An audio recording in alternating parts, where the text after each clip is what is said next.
திருப்பூர் இந்தியாவோட எக்கனாமிக்கு பெரிய கன்ட்ரிபியூஷன் பண்ணிட்டு இருக்கு. பட் ரீசன்ட் டைம்ஸ்ல அந்த ஊரு ரொம்ப கவலைக்கிடமான நிலையில இருக்கிறதா தகவல். நம்ம திருப்பூர்காரங்களுக்கு அடி விழுந்தா, நைக்கி, கேப், H&M, வால்மார்ட் மாரியான குளோபல் பிராண்ட்ஸ்க்கே அடி விழும். இவங்களோட சப்ளை செயின்ல திருப்பூர் ஒரு பெரிய பங்கு வகிக்குது. இவ்ளோ பவர்ஃபுல்லான அந்த ஊருக்கு என்னதான் பிரச்சனை? அதுக்கு என்னதான் சொல்யூஷன் இந்த வீடியோல பார்ப்போம். எல்லாத்துக்கும் காரணம் இந்த ட்ரம்ப் தான் கைஸ். ஆல்ரெடி இந்தியன் குட்ஸ் மேல 25% டாரிஃப் போட்டிருந்தாப்படி, நம்ம ரஷ்யா கிட்ட இருந்து ஆயில் வாங்குறோம்ன்றது தெரிஞ்சுக்கிட்டு அதுக்கு ஒரு பெனால்டி டாரிஃபா 25% போட்டு இப்போ டோட்டலா 50% டாரிஃப்ல வந்து நிக்குது. இந்த டாரிஃப் மேட்டர்ல அதிகமா பாதிக்கப்பட்டது நம்ம திருப்பூர்காரங்க தான். திருப்பூரை டாலர் சிட்டின்னு சொல்ற அளவுக்கு கிட்டத்தட்ட 45,000 கோடிக்கு எக்ஸ்போர்ட் பண்ணிட்டு இருக்காங்க. டொமஸ்டிக்கா மட்டும் 30,000 கோடி ட்ரேடு. ஆக மொத்தம் வருஷா வருஷம் 75,000 கோடிக்கு ட்ரேட் பண்ணிட்டு இருக்காங்க நம்ம திருப்பூர் நண்பர்கள். இந்த 45,000 கோடி எக்ஸ்போர்ட்ல 30% US export.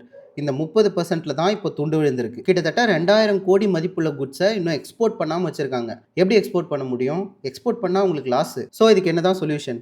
Thanks கிவிங்லேருந்து new year வரைக்கும் யூஎஸ் எக்ஸ்போர்ட்டர்ஸ் கிட்டத்தட்ட 5% டாரிஃப் பர்டனை ஏற்றுக்கிறதா சொல்லியிருக்காங்க.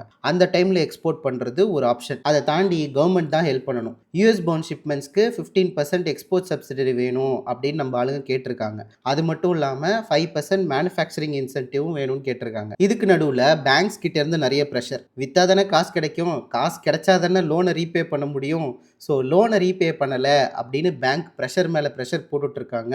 இந்த லோன் ரீபேமெண்ட் விண்டோ வந்து இன்க்ரீஸ் பண்ணணும் அப்படின்றதுமே கோரிக்கையாக இருக்குது. இதை தாண்டி ஸ்ட்ராட்டஜிக்காக பார்த்தா இவங்க இந்த 30% யூஎஸ் டிபெண்டன்சியை ரெடியூஸ் பண்ணி Europe, middle east, south east Asia மாதிரியான மார்க்கெட்ஸை எக்ஸ்ப்ளோர் பண்ணணும். ரெண்டாவது, மார்ஜினை இன்க்ரீஸ் பண்ணணும் அப்படின்னா இவங்க பேசிக் கார்மெண்ட்ஸை விற்கிறத விட்டுட்டு வேல்யூ ஆட் பண்ணி ஜிம் வியரு, அத்லெட்டிக் வியர் மாதிரியான நீஷ் செக்மெண்ட்ஸ்குள்ளே பூந்தாங்கன்னா அங்கே வந்து ப்ராஃபிட் மார்ஜின் அதிகம். Last but not least, domestic ட்ரேடை இன்க்ரீஸ் பண்ணணும்.